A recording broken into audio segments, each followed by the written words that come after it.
अस्सलाम वालेकुम dear students. आज हम पोटेंशियोमीटर के टॉपिक को डिस्कस करेंगे और पोटेंशियोमीटर दो वर्ड से मिलकर बना है, पोटेंशियो और मीटर। पोटेंशियल का वर्ड हम यूज करते हैं पोटेंशियल डिफरेंस के लिए और मीटर का वर्ड हम यूज करते हैं मेजरिंग इंस्ट्रूमेंट्स के लिए। यानी हर वो इंस्ट्रूमेंट जो कि मेजरमेंट करेगा किसी भी फिजिकल क्वांटिटी की, उसको हम कहेंगे मीटर। तो पोटेंशियोमीटर एक ऐसा मेजरिंग इंस्ट्रूमेंट है जो कि पोटेंशियल डिफरेंस को एक्यूरेटली मेजर करने में हमारी मदद करता है। इसके अलावा जो पोटेंशियल डिफरेंस मेजरिंग इंस्ट्रूमेंट हैं उनमें वोल्ट मीटर सबसे इंपॉर्टेंट है, जो कि हमारी लैब्स में भी यूज होता है। इसके अलावा डिजिटल वोल्ट मीटर है और कैथोड रे ऑसिलोस्कोप है।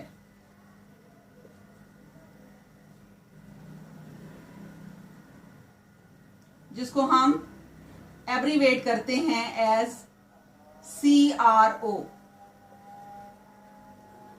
अब ये सारे इंस्ट्रूमेंट पोटेंशियल डिफरेंस के लिए यूज होते हैं, तो हम पोटेंशियोमीटर को क्यों प्रेफर करते हैं?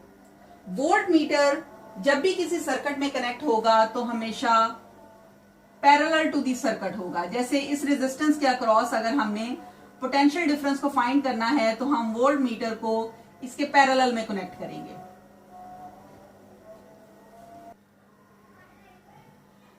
जब हम वोल्ट मीटर को कनेक्ट करते हैं सर्किट में तो ये पॉसिबिलिटी होती है कि असल करंट जो कि गुजरना चाहिए सिर्फ यहां इस कंपोनेंट में से, और हमें accurate measurement of potential difference मिलेगी अगर ये सारा का सारा करंट इस कंपोनेंट के अंदर से गुजरेगा। लेकिन यहाँ पैरेलल सर्किट में वोल्ट मीटर के कनेक्ट होने की वजह से ऑल्टरनेट पाथ मिल जाता है इस करंट को कि ये यहां से यहां मूव कर सके। अगर करंट का कुछ पार्ट डिवाइड होकर वोल्ट मीटर के अंदर से गुजरेगा तो यहां बच जाने वाला करंट, यहां से गुजरने वाला करंट कुछ कम हो जाएगा, जिसकी वजह से हमें accurate measurement of potential difference नहीं मिल पाएगी। इसलिए हम ऐसे वोल्ट मीटर को यूज करते हैं जिसमें रेजिस्टेंस बहुत ही हाई होगी, इतनी हाई कि ये इन्फिनिट वैल्यू की होगी। अगर ये इन्फिनिट रेजिस्टेंस होगी तो रेजिस्टेंस के हाई होने की वजह से प्रैक्टिकली इसमें से बहुत कम करंट फ्लो करेगा, जिसकी वजह से असल करंट जो कि इस कंपोनेंट में से गुजरना चाहिए ये भी ऑल्टर नहीं होगा और हमें एक्यूरेट मेजरमेंट मिल जाएगी पोटेंशियल डिफरेंस की इस कंपोनेंट के अक्रॉस यूजिंग वोल्ट मीटर। अब वोल्ट मीटर को यूज करते हुए शर्त ये है कि इसकी रेजिस्टेंस को इंफिनिटली हाई होना चाहिए। बाकी जो दोनों इंस्ट्रूमेंट हैं इनकी रेजिस्टेंस इंफिनिटली हाई होती है, लेकिन इनमें मसला ये है कि ये बहुत एक्सपेंसिव होते हैं और इनको यूज करना और इनसे रीडिंग नोट करना आसान नहीं है।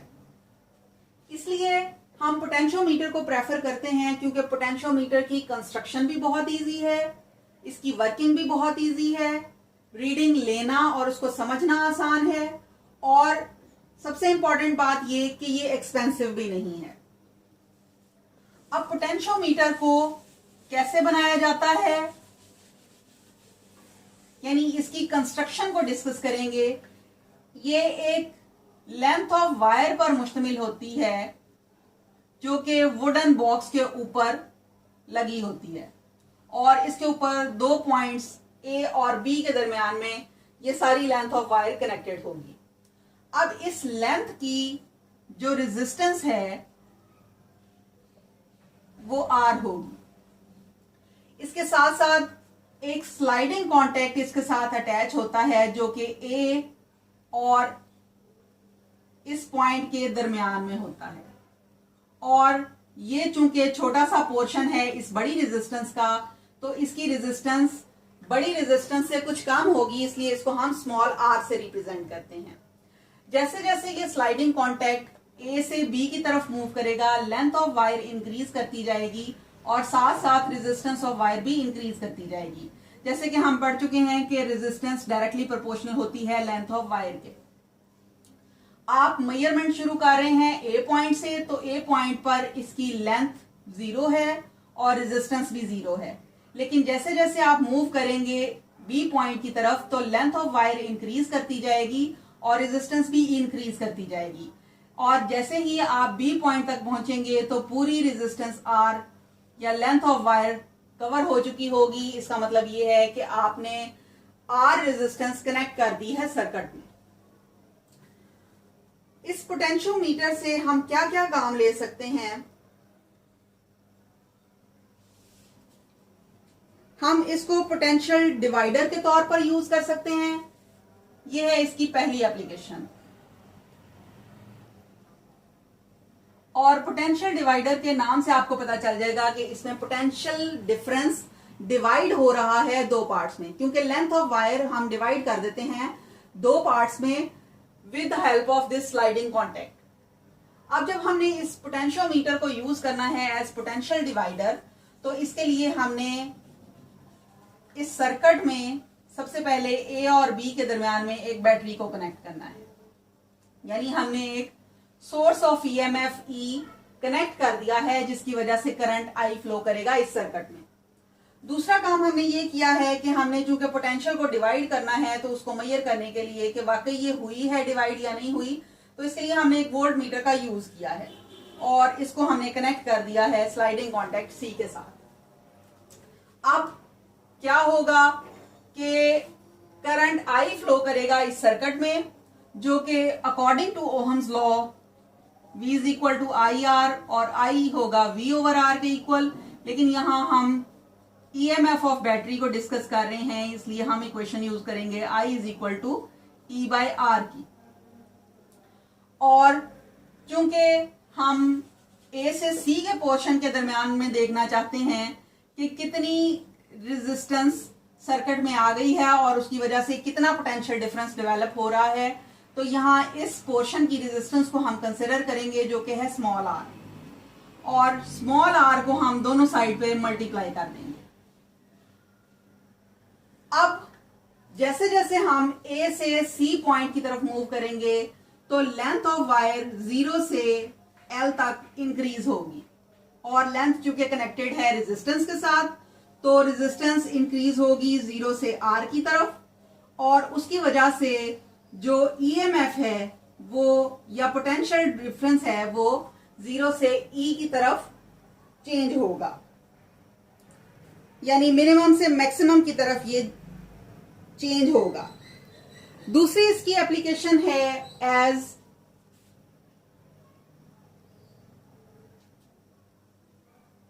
क्योंकि ये अननोन EMF ऑफ बैटरी को फाइंड करने के लिए भी यूज हो सकता है, तो इसलिए हम यहां पर एक बैटरी कनेक्ट करेंगे ऑफ अननोन EMF और इस सर्किट को मॉडिफाई करेंगे इस तरह से कि यहां पर बैटरी कनेक्ट होगी और अब वोल्ट मीटर की जगह यहां हम गैल्वानोमीटर को कनेक्ट करेंगे ताकि यहां पर डिटेक्शन ऑफ करंट हो सके।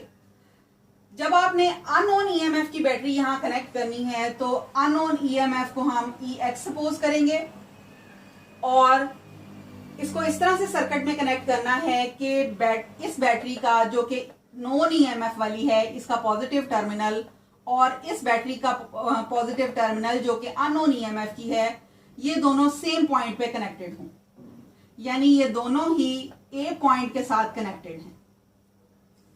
अब हमने नल कंडीशन को सेटिस्फाई करना है गैल्वानोमीटर में, यानी गैल्वानोमीटर सर्किट के क्लोज होने के बावजूद और करंट फ्लो करने के बावजूद 0 डिफ्लेक्शन शो करेगा, तो इसको हम कहेंगे नल कंडीशन। और इसके लिए हमने क्या करना है कि स्लाइडिंग कॉन्टैक्ट को A से C की तरफ मूव करना है और देखना है कि कहां पे गैल्वानोमीटर की डिफ्लेक्शन 0 हुई है, और जहां गैल्वानोमीटर 0 डिफ्लेक्शन शो करेगा उस पॉइंट को हम नोट करेंगे और उनकी लेंथ्स को हम नोट कर लेंगे। अब लेंथ्स को नोट करने के बाद हमने जो पीछे इक्वेशन पढ़ी थी I R is equal to R E over R, इसको हमने यूज करना है। इसमें ये आई आर जो है ये V is equal to I R के फॉर्मूले से V के इक्वल है, लेकिन यहाँ पे हम EMF ऑफ बैटरी जो यूज कर रहे हैं तो ये अननोन EMF वाला पोर्शन आ जाएगा। यानी A से C के दरमियान में ये IR का करंट फ्लो कर रहा है तो ये इस EMF के इक्वल होगा। और यहां हम अगर रेजिस्टेंसेस को एक साइड पे कर लें तो ये इक्वेशन बन जाती है ER ओवर कैपिटल R। अब नल कंडीशन की वजह ये है कि आपने गैल्वानोमीटर का ये वाला टर्मिनल जो है इसको बैटरी के नेगेटिव टर्मिनल से जोड़ा है और ये स्लाइडिंग कॉन्टैक्ट C जो है ये इस वायर के अक्रॉस इस बैटरी के नेगेटिव टर्मिनल के साथ जुड़ गया है। यानी जब दोनों बैटरीज का नेगेटिव टर्मिनल सेम पोटेंशियल पे होगा तो गैल्वानोमीटर नल कंडीशन को सेटिस्फाई करेगा, यानी जीरो डिफ्लेक्शन शो करेगा और उस पॉइंट पे हम लेंथ को मेजर करेंगे। और यहां चूंकि रेजिस्टेंस लेंथ के साथ कनेक्टेड है तो इस पोर्शन की लेंथ को हम स्मॉल एल से रिप्रेजेंट करेंगे, जबकि इस बड़ी वाली रेजिस्टेंस की लेंथ को हम कैपिटल एल से शो करेंगे। यहां इनको लेंथ में हमने चेंज कर दिया है तो ये एल ओवर कैपिटल एल के इक्वल आ जाएगा।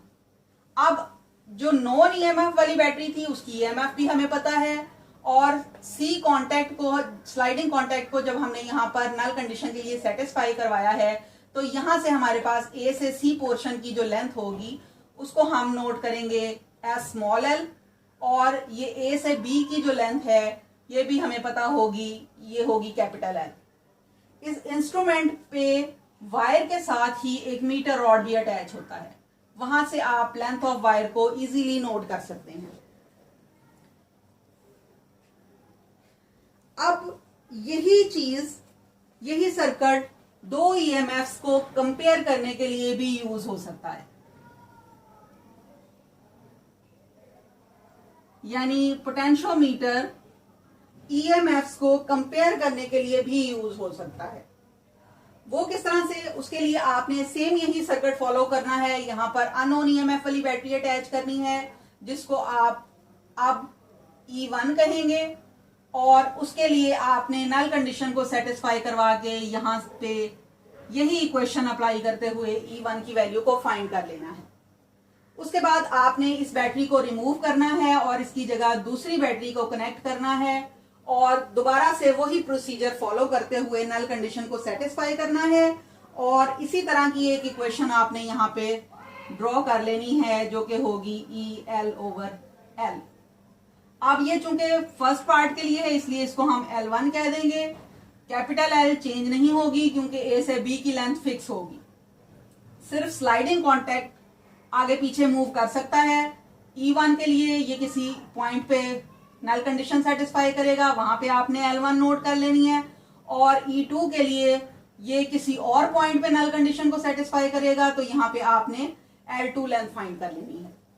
अब चूंकि हमने करना है इन दोनों का कंपैरिजन, तो कंपैरिजन करने के लिए हम दोनों इक्वेशंस को करेंगे डिवाइड।